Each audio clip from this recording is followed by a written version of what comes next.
Okay, let's pretend you ran out of yarn, right? And you need to add a new ball of yarn. I'm going to use a different color so I can show you what that looks like. But let's pretend it's the same color.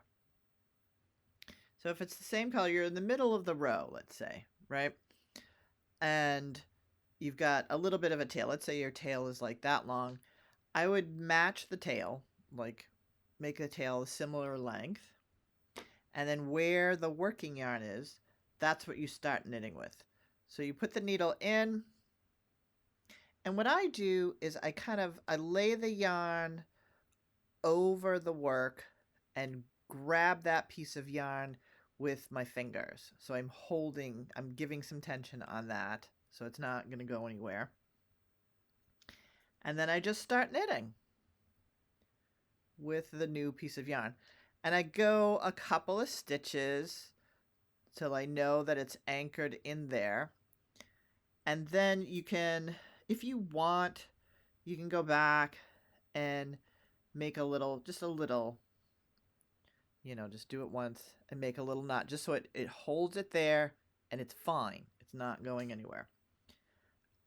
And then just keep knitting, and if it's the same color, you won't even notice. If it's a different color, you will notice. So um, there's ways of dealing with it, but that's another therapy session. And so it's the same thing if you got to the end of the row. A lot of people will say, well, I'll just wait till I get to the end of the row before I change yarns. I have enough yarn, you know, to last till the end of the row. I'm not going to lose yarn chicken. So you can go all the way back to the end of the row. And just like you did in the middle, you pick up your yarn. You have a good tail because you're going to have to weave this in later.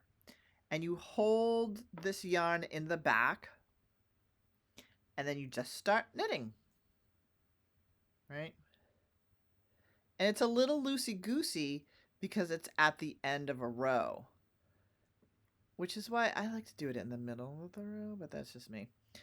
So you do a couple of stitches till you get it anchored in, and then you can go back and tie a little knot to hold it in place.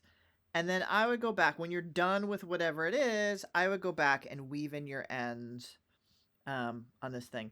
Now, the other thing I do sometimes is if these pieces of yarn that are hanging are getting in your way, what I found a fun way to take care of that is you take your tapestry needle, you thread your yarn on the tapestry needle, and then you just take that extra piece of yarn and you just weave it through anywhere, just like indiscriminately, whatever, no big deal, in and out. And that's just to get this flippity floppity piece of mess out of the way, right? And so now you can have it hanging back there and you'll see it. You'll see it poking through, but that's okay. It's a temporary holding place. And now you can knit without all that business getting in your way. So that's how you add a piece of yarn, mostly if it's the same color and you want it to match. If we do color work and you're doing a totally different thing, that's another therapy session.